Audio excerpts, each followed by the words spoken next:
Actually গত 20/7/2023 আমাদের থানাতে একটি কমপ্লেন লঞ্চ হয়। বিপ্লব দেবমান নামে কমপ্লেন লঞ্চ করে, এখানে উল্লেখ করেন গত 16/7/2024 রাত্রেবেলা আমার বাড়ি থেকে ভাড়া বাড়ি থেকে ওনার একটি bike TR03L8505 Pulsar NS bike চুরি হয়।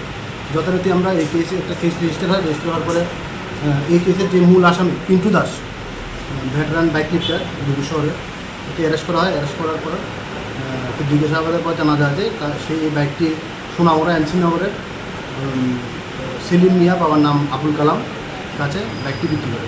যথারীতি আমরা ওদের বাড়িতে যাই, সেলিম মিয়ার বাড়িতে যাই ওই দিন রাত্রেবেলায়। যাওয়ার পরে ওদের এবং বাইকটি কাউকে পাওয়া যায়নি ওই দিন তার বাড়িতে।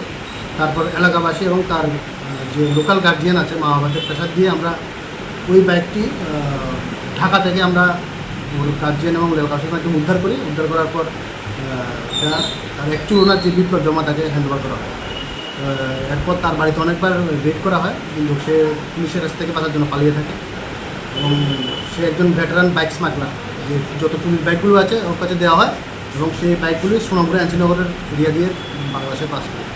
তো কালকে বিভিন্ন সোর্সের মাধ্যমে আমাদের কাছে খবর আসে যে এই বাইক স্মাগলার যে সেলিম মিয়া ওরফে ইমরান বাড়িতে এখন আছে। তখন আমরা সঙ্গে সঙ্গে গিয়ে রেড করি বাড়িতে এবং তাকে অ্যারেস্ট করা হয়। আদালতে আজকে আমরা একে পেশ করেছি 3 দিনের পুলিশ রিমান্ডে।